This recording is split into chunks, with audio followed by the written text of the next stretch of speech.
Welcome back to another episode of Naja News. When I woke up this morning, you could not have told me that I would be sitting 5 rows behind P. Diddy, Puffy Combs, while he was getting his sentencing. So I have 11 pages of notes. I've transcribed them because y'all know how I love to read and transcribe things. Diddy's prosecution says he is not taking this trial seriously because he didn't went and set up a speaking engagement on Monday in Miami. Today is Friday, Manhattan, Eastern time. Today is Friday. They said Diddy got a speaking engagement, so he is not taking any of this seriously.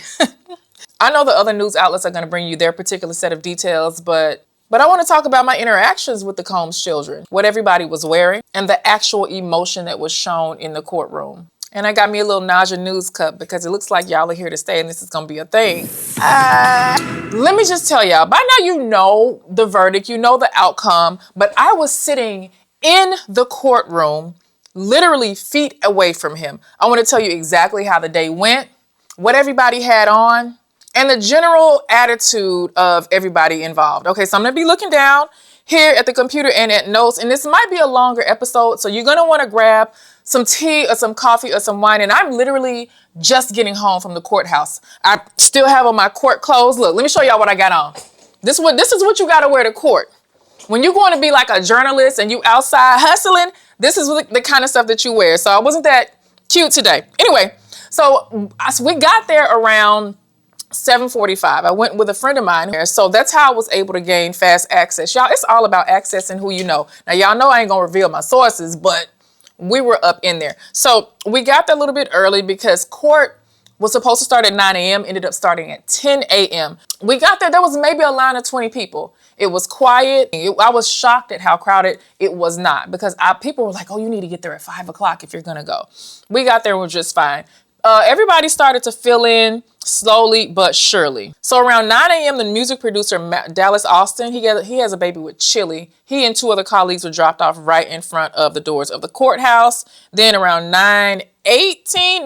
between 9:18 and 9:28, Puffy's mother, Miss Janice, arrived with 2 other people. Miss Janice had her signature blonde hair. It was a little more golden this time. It was very long. She had on a cream suit that was wide leg and the legs kind of touched the ground. You know, that's the new style now. His former and current assistants were there. Oh, and also I got to talk to the Punisher. That's his name. Here's a quick clip from my chat with him. So introduce yourself and tell why you're here. We all know, but. Hey, my name is Sheree Hayes, more known as the Punisher. I was a witness that testified under the trial, and I'm just down here. This thing's been such like a huge chapter in my life, and with it coming to a closure, constantly seeing it on the news and just thinking about it, I just felt like I wanted to come out here and just.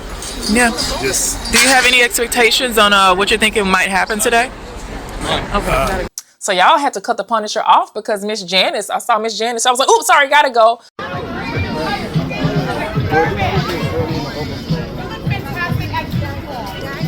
Hey, Mom. Hey, Mama Combs. All right, Mama. Hi, baby. How are you?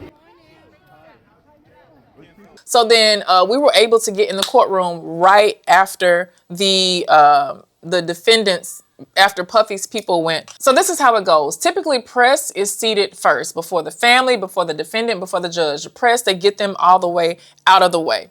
So then they allow the next group of people, which is typically family members from either side. And if it's a high conflict case, people need to be separated.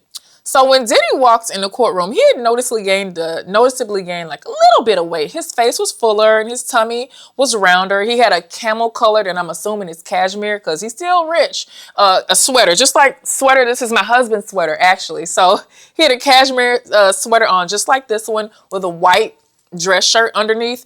They were going to try to make him wear his prison garb, but they appealed to let him wear regular dress clothes. So he was able to wear this. I could see him. I'm here. Dang. Like, literally 4 or 5 rows. Like, he was right there in front of me. There was a bench that was separating the legal team. And by the way, Diddy had, was there like 6 or 7? There was a lot of lawyers that he had. I'm going to talk about some of these lawyers, y'all. One of his lawyers started crying. Just hold on. Let me get to it. All right.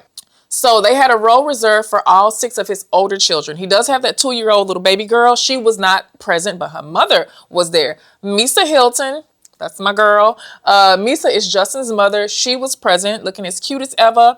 Baby Love's mother was there. She was bubbly and vibrant. I didn't get a chance to say hello to her, but I'd never actually met her before. Met some other members, but she was bubbly and vibrant and really nice. All 6 of the older kids sat together in unison on the row. Their grandmother was on the row. Other family members, other aunties, and other surrogate aunties and uncles were also on the row. There was another row in front of them, and then I was on that next row. So it was, we were just all right there, huddled up together. Courtrooms are very tight. There's not a lot of room. So let me tell you some personal observations that I've had, because I know the other services are going to give you the headlines and the titles, but these are some personal observations. So I met the twin girls. All 3 of the girls were there together. They were very huddled and tight-knit, and I love their relationship, especially considering one of them was conceived while Diddy was in a relationship with the other's mother. Like, that don't even matter. They figured that out as a family. So the twin girls, they're 18 years old now. I had to go Google that. They were very gracious and tall and thin. They had very long bundles down to the tailbone. These girls look like swans, graceful swans. They just walk in, and we had to recess together for about 10 minutes. So everybody ended up in the bathroom line together, because when you're at court, it doesn't matter if you're a celebrity or a pauper. You got to go to the bathroom. They don't have like a special door. There's no special seating. Even the public was allowed. I'm public, not that I'm saying I'm not special today, I was, but the public was allowed seating. There's like a lottery that you can get for high profile cases. And there was a lady sitting behind us asleep. There was one lady back behind me drawing. The public had 3 or 4 rows, so anybody can really get in the room. There was 3 overflow rooms though. I'm assuming like a lot of other press and public that just wanted to go, that could watch on a screen. But I was in the actual courtroom. Let me have another drink of my Naja News juice. So the twins, like I said, so they had on these sleek white suits, definitely tailored, with black accents. I mean, tailored like shoulder pads, straight lines, middle part. Nobody had a lace front. I ain't see no lace front. I saw pressed leave out. I'm going to talk about hair with the wealthy too here in a second. For those of you that care about that type of thing, I do. So I want to talk about that. Chance was also there, the other sister, but I didn't get a chance to speak to her. She was with her sisters, and this is probably one of the worst days of these kids' lives. And people were respectful. People left them alone. They got to navigate pretty freely. So the sons, the 3 boys, the sons arrived after their sisters. They all brought their girlfriends, and the girlfriends looked like what you would imagine the sons of black billionaires to be dating. These girls were like Instagram chic. And I don't think I have to really go into detail of what that means. But the boys did all arrive kind of late. The kids actually all arrived later. We were all seated, but I didn't think they would deny them entry. I don't know if it was a security issue why they had to clear to get them in, but they all came. The boys came later. They came and they brought love interest there. Let's talk about the hair. We got to talk about the hair that I saw from Mama Combs, from the other women in that side of the family. And I'm assuming everybody has a little bit of coin. One thing I noticed is that there's a particular wealthy black girl blonde color. Some of them had blonde streaks. Some of them were fully blonde. Some of them were like that pure number 27. Some of them were an ash. I wear an ash blonde whenever I do wear a blonde. But these mixtures of blonde were different. There's like, you're not going to see, in my opinion, you're not going to see like a bright number 27 somewhere in a boardroom unless that person owns the company or they're at the top of their game. So these people don't really care about fitting into corporate norms because they got money. They don't have to fit in. No lace fronts, no glue, no baby hair. Like I have on a lace today. It was just me in there with a lace. I was like, oh girl, should I have had leave out? So there's that. Let's talk about the 11-minute, what do you call this video? So there was an 11-minute video, and I'm going to get to some facts of the case for those of you legal eagles out there that want to know like what the judge said. I have notes on all of that, but just let me get past this, let me talk about the emotional 11-minute video. So it was a defense video.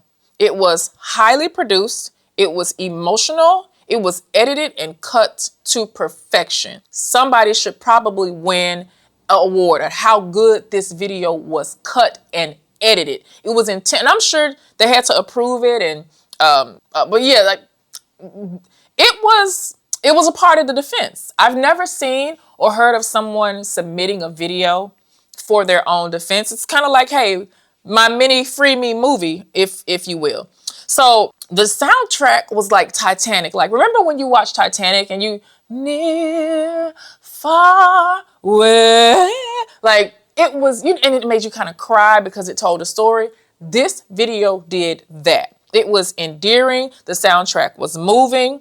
It showed Diddy as a great father, a record producer doing community outreach. He was taking care of his mom, who I'm assuming was ill from cancer because she didn't have any hair in one of the clips that they showed. Like, he was loving on her.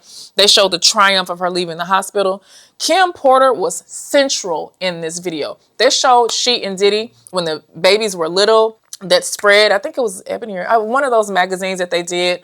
They showed them on boats as a beautiful family. And there was a voiceover just talking about how special Kim was to him and how massive that relationship was for him. There was a lot of family moments. And then in one really sad part, they showed Diddy talking to the kids during the funeral. Or it had to have been after Kim's funeral. And they showed her this metallic gold casket of hers, and it wrapped up the sadness around the story. So let's talk about how this all ties into the kids' testimonies. I'm going to go down the row and talk about what each kid said and how they appealed. So let's start with Quincy. His biological father is alibi sure that his mother had Kim had with him. But Diddy, he calls Diddy dad. As a matter of fact, he opened it up saying, I'm Quincy, I'm his son, and basically he established that man, Sean Combs, is my father. He had a blonde buzz cut. He said his dad has completely transformed and transitioned, and he's never seen this version of him in the past 15 years. Okay, and I'm probably not gonna edit this out. So then Justin comes on there and says, I'm the firstborn son. And he called his dad his superhero. He said seeing his dad broken down probably has saved his own father's life. He said, I see him broken down like this. I think this is what saved his life. Because in the defense, and I'm gonna get to that, they were painting Diddy as if he was addicted. Less of an abuser, but more of an addicted person. Because I think the general public shows more sympathy toward addicts. I think that's what they were. When I saw what they were doing, I was like, oh, okay, I see where the defense was. It was so many of them. What else? He humbly asked the judge to see his father as he does. So Christian is the third son, and Christian said, hey, judge, I'm probably the one that everybody says I look just like my dad. He said his father taught him to respect women. He said his father is the one that modeled how to treat women based on how he treated his mother. He said that although he lives in LA, which is a 6-hour flight from New York, he flew from LA to New York every single week to get a 2-hour visit with his father. And he begged the judge. He was the one that begged the judge to show mercy on his dad. So let's talk about twin daughter number one. She immediately started crying. When she went up there, she said, but we were still able to make out what she said. She was like, listen, judge, I'm not trying to excuse my father's bad actions, but we don't have a mom.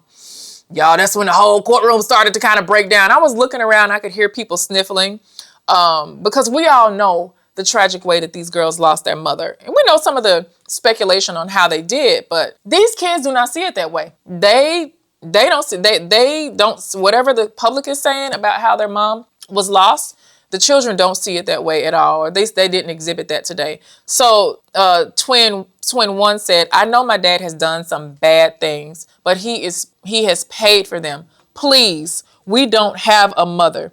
Please, can you just please help us? All right. And then Chance is the other daughter. And Chance, she was the least emotional daughter, but she was sniffly. She said, we need our dad. He has changed in real and lasting ways. I find him to be more patient, and I'm not trying to make any excuses for anything that he's done. And Delilah was the final child to speak. And she made a statement that I thought was super impactful. And she added on to what all the kids were saying, because all the kids' tone was basically like, Judge, our dad is better. He is a better person now since he's been incarcerated for these 13 months. And we also want him to be present for our 2-year-old little sister who's not here. Oh, and by the way, that 11-minute video, At the end of the endearing video, they showed that two-year-old. There was like this video. She was like, "Bye, daddy." And y'all know baby's voices does something to people. Whoever made that video, obviously you knew what you were doing. You were trying to evoke sympathy and humanize this man, and even made him look like a loving, caring person to the deceased Kim Porter. So Delilah said this, y'all. Twin Delilah said, "We want to rebuild, not as a headline, but as a family." Woo! When Delilah said that, I said, well, goddamn, I said, that's a good one. Let's talk about the prosecution's case. All right, let me drink some more nausea news juice. So let's talk about the prosecution's case, because they laid it out. They have it out for this man, and they posed a very good argument. We know about the witnesses. We know about the 7 weeks of testimony. We know about them denying him bail, like his freedom during the hearing, because they said that he was a flight risk. The prosecution wanted him to show up in his prison blues or orange or whatever color they wear over at the facility here in New York. So they said after the 7-week trial was concluded, today is about accountability and justice. The attorney was, she was a white woman, hair pulled back, very stern, very phenotypically, everything that you would think about what I'm saying, what she fit all of that. There was nothing abnormal about the way she looked or even her tone of her voice. So she says Diddy's crimes over the past 15 years were not about currency. They were about control. So the prosecution want 135 months about this man. That's 11 years plus 5 years probation, which the law max is about 20 years for the crimes. And by now you've all seen the headlines. You know what he has and has not been convicted of. You know the outcome of this case, or it depends on what time I upload it. You might or might not know the outcome, but perhaps we'll come and talk about how we feel about the outcome after this. So the prosecution, if you've never been to court, I suggest everybody, when they ask you to come to jury duty, I suggest that you do it. Just one time, just go to jury duty. I've done my jury duty. I've got kicked off a jury one time because they thought I would be biased because some landlord, what do you call him? Some slumlord didn't want to fix up a building, so he hired some immigrants to come in and do it. One of the immigrants fell through the floor because it had a poor foundation. He was unable to work for the rest of his life, and they didn't want to pay this man. So I thought that was a travesty. Pay the man whatever, and they didn't want to pay him because he was in the country illegally. Okay, anyway. But if you get a chance to go to jury duty, because when you go to court, if you ever are about to be prosecuted, you are going to be judged by a jury of your peers. And guess who typically does not try to get out of jury duty? It's not people that have jobs. Your peers are working right now. They're taking care of their kids. They can't afford to get that $15 a day because that's all they pay you when you do jury duty. So they're going to try their best to get out of it or avoid it.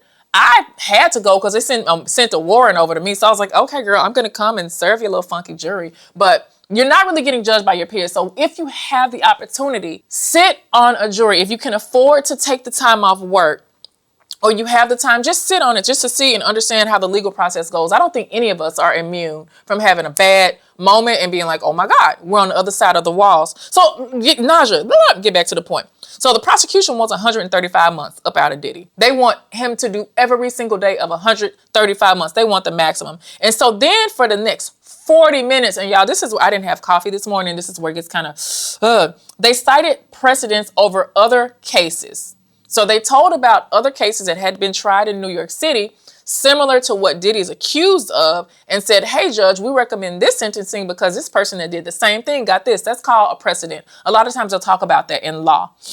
So they mentioned the graphic abuse a lot. And Cassie, who they call Miss Ventura, she did a lot for the prosecution. She really was the one that almost that knocked this thing out of the park. They mentioned her name a lot. So they talked about his graphic abuse, how he refused Jane Doe. He refused her to use a condom with an escort. He drugged Cassie while having sex with an escort. He kicked, punched, and slapped. He urinated and somebody urinated in somebody's mouth. He forced the women to have sexual acts with escorts until she vomited. They talked about Cassie's assault repeatedly, and they did that to establish a pattern of violence. The court's psychologist noted that Diddy did exhibit remorse, but they kind of just left it at that. They left it open-ended. Like, is he capable of showing sympathy, empathy, and remorse. Is he truly sorry? They left it open-ended, which was a great tactic of the prosecution. I would do that if I was trying to get somebody locked up for 135 years.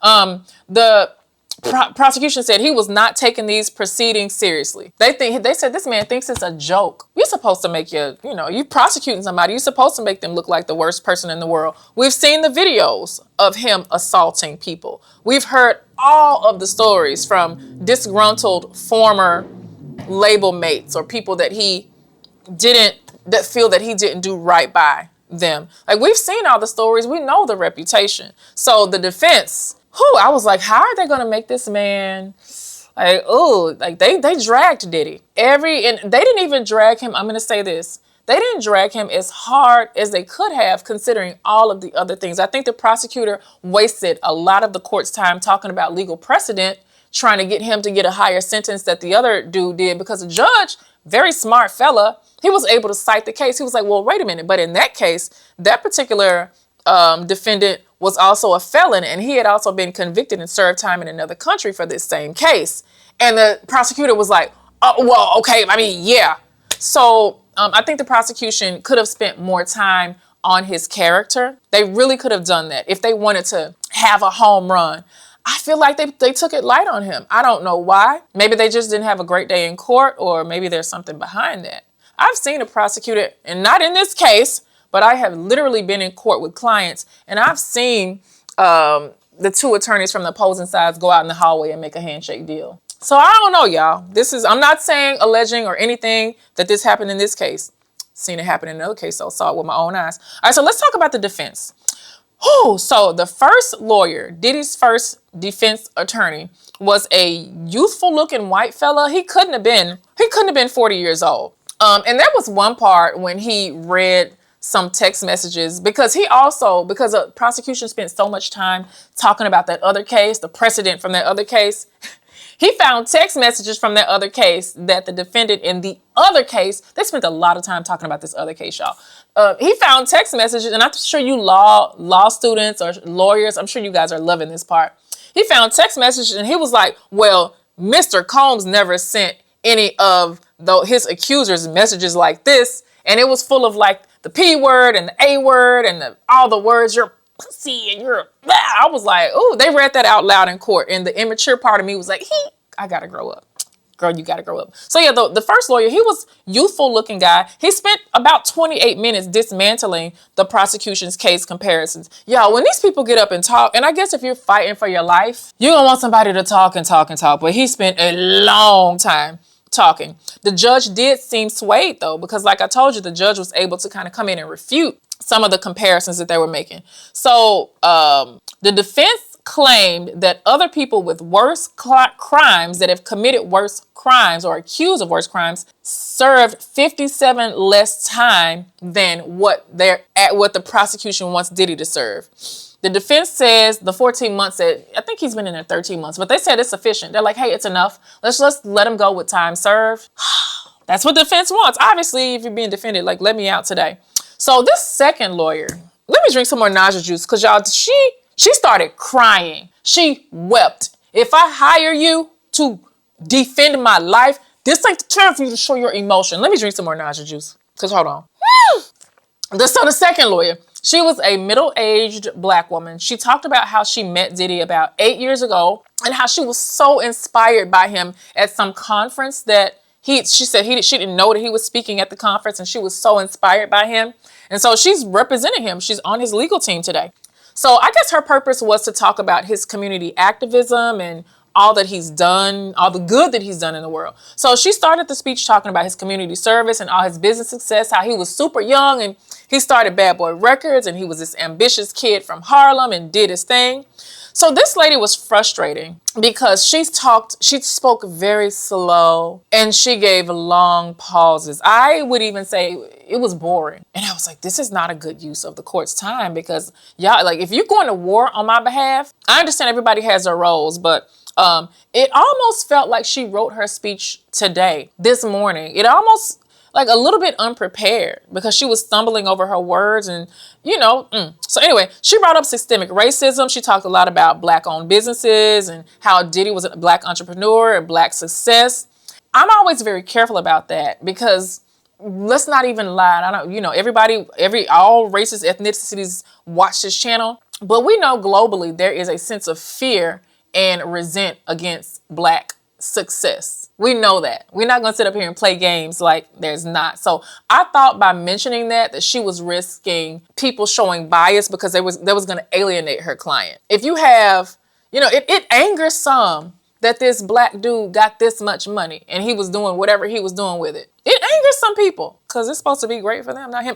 Anyway, so then she listed his achievements. She talked about the record label, his fashion brand, how innovative that was. She said that he was one of the people that was innovative in the wine and spirits. And I forgot about Ciroc. I forgot about that. I thought that was Diddy's liquor brand, but she said that he was the one that was innovative in partnerships and people and celebrities doing partnerships with wine and spirits brand. And since then, we've seen Uncle Nearest, which is a Black owned one that's absolutely amazing. Go support them. His friend 50 Cent also has his joint. And she also mentioned Revolt, which is a Black owned TV network. I don't think Diddy, I really do think they probably divorced from one another now ever since all this happened. She also mentioned the 3 charter schools that he's built in poverty-stricken neighborhoods in Harlem. I was like, y'all, I'm filming this from Harlem. I'm like, hold on, girl. But so they showed, and in the videos too, to back up the things that she said, they did show him doing activism in all these classrooms. Like I said, if you were not aware of the egregious natures and you had not seen that video with him and Cass and you didn't know all the complaints from Mace and Shine, and I watched all of their documentaries too. I've listened to all the podcasts and interviews that all of these disgruntled artists know. Hell, one of them is my homegirl. Maybe I'll bring her on when this is all over to see if she wants to talk about her experience with him. Somebody remind me in the comments to bring my homegirl on. She was in Danity Kane. Don't go looking through my Instagram trying to find who I'm talking about either. So then, the thing that put me out, so this was the most off-putting part, aside from her loquacious speech being boring. God, she started crying so bad, y'all. And I said, is she got a sinus infection? Because I'm sitting behind her. So I'm looking at her back and I hear, and that's what I hear. I hear sniffling, and I nudged the person next to me on my notes. On my notes, I said, is she crying? Y'all can't see that. I was like, is she crying? And they were like, yeah. So she started crying. She wasn't crying. She was weeping. This woman was weeping with intensity. And then she went on to mention something that I thought was interesting.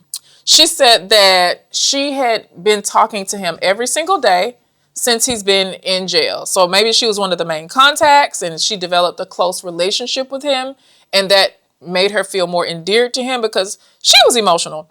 She says that she knows that he is drug-free and that he is remorseful. They also spent a lot of time highlighting the work that he's done in the detention center. They said he launched a program called Free Game with Diddy, where he teaches inmates business skills under the agreement of peace. And what that means, because when you're locked up, y'all don't know, I don't know, but this is what I've seen on the movies.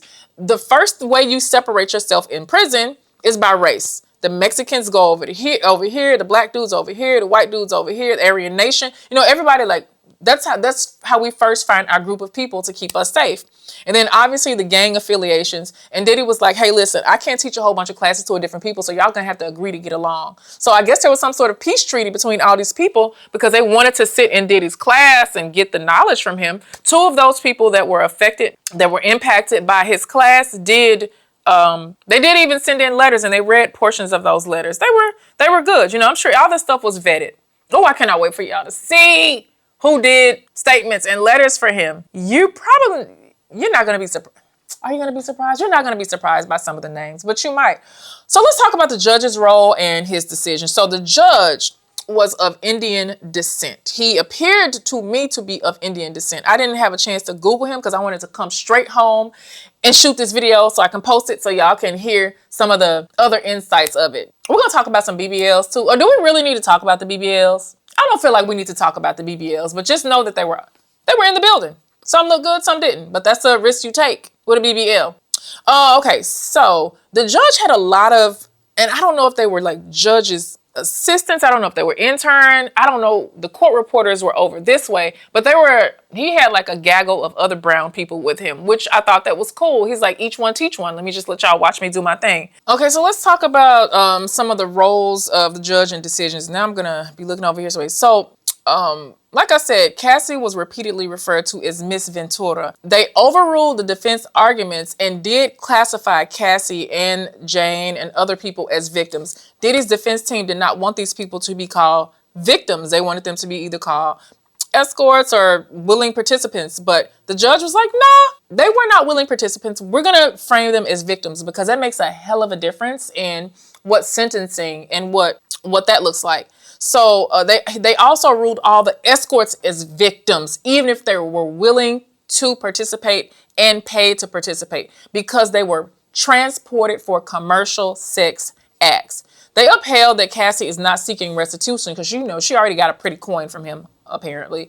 But she will still remain classified as a victim in this case and any going forward. I don't believe as part of her agreement with him for the settlement that she got, I'm sure she probably can't sue him again. Also, there's been some alleged word that since she was the one, and this doesn't have anything to do with today, but there's been some mumblings that she might actually have to face some sort of consequence for being the one to book and pay and organize the escorts. Diddy was smart. He was smart with that part. Did I mention before? I don't remember because I have so many notes. But Diddy, just to be clear, he has upheld that he did not pay anybody for sex. He said, I did not pay you for sex. I paid you for time. That's what he said. I'm just reading what they said. He said, reading what they said. He said, they denied Diddy's request to block Cassie's impact statement. He did not want that because they're like, she did so much damage. Like, why do we need to hear from her again? We heard from her for a very long time, but that's been denied. That will probably get rid. The word freak off was mentioned 16. Wait. The word freak off was mentioned 18 times before they went to recess. I sat and counted. I was like, it sounded so weird hearing these professionals say freak off. And they said, freak off. That's how they said it. So on the coercion and freak off part, Diddy's defense argued that he did not coerce anybody. He did not force them. The judge overruled saying, hey guys, let's not be dumb. It was coercion. Even if they could not determine that what laws he broke outright, it's clear that there was a level, according to the judge, that there was some level of coercion there. All right, so on obstruction and RICO and sex trafficking, because that's a really, the judge acquitted him. He was like, the judge, and it's kind of obvious that there were people that he was bringing out to different places, but they're like, well, we don't know it was for the act of sex. The defense really, one thing you're going to do with any witness is you're going to rip them to shreds. You're going to tear apart their credibility. You're going to prove that they are a consistent liar. So that's what they've tried to do to every single witness here. The judge overruled any obstruction of justice because, like I mentioned, there was somebody that was supposed to appear. I don't know if they were saying Nia or Mia or Nina, but apparently this person was supposed to come today, and the prosecution said she was bullied into not coming. This person didn't appear. Was she bullied or was she... I don't know. I'm sure y'all know in the comments, though. I'm really sure y'all know in the comments. We talked about the 135 months that the prosecution wants him to serve. And so, yeah, that's where we are now. Whew, I am out of breath. I'm out of breath here. So, y'all, that's what happened today. This is all just before recess. The family showed up for him. The victims, I did see some of the victims outside of the courtroom. You saw earlier that I did talk to, and I guess the Punisher might call himself a victim. I don't know if he's in any settlements. I don't know if he's gotten any money aside from what he was paid for doing his job. But the Punisher was there. But I would say this. There's an air of fear surrounding this entire entity. There's an air of fear. You don't want to say the wrong thing. You don't want somebody to retaliate against you. You don't want your family to lose access. There are several music artists that submitted letters talking about how they were blackballed from the industry. They mentioned a letter from one of his former assistants named Capricorn, who says basically when she started speaking out against him, she was blackballed. And I remember hearing her name years ago. So what an interesting turn. I am going to drink some more Naja News juice. You know what? It's actually Friday. It's about to be Friday night. I'm going to change this coffee out. Probably put me some little wine in here. Anyway, I thank you all so much for your continued support of Naja News as we are growing. I'm bringing you all of the stories we're talking about. And this is right up my alley. This is family dynamics. This is crimes committed. This is justice served or not, depending on what side of the bench you sit on. So thank you so much for watching. I will be in the comments. After this video uploads, I'm always in the comments for an hour answering questions that I probably didn't get to cover here in the video, or just dialoguing with you guys, telling me how you feel about the video, how you feel about the case, how you feel about the outcome.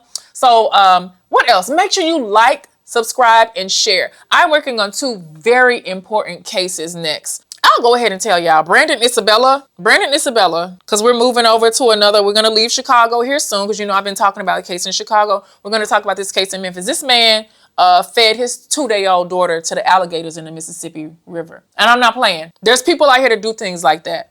In another case from someone that's contacted me that wants me to share their family member's case. So this is, I did not know this would become one of the missions here on this channel, but if we can highlight cases that are not getting enough media attention or not getting justice, or if I could be just one of the voices that spearheads and other content creators start talking about these stories so we can get some justice and get this system moving, I'll be that. So I will see you all in the comments. Let's talk. And bring wine. Somebody bring some wine. Thank you so much for watching Naja News. And I think I already said that. Damn. Whew, I woke up at 5 o'clock this morning, y'all. I'm tired. Like, share, and subscribe.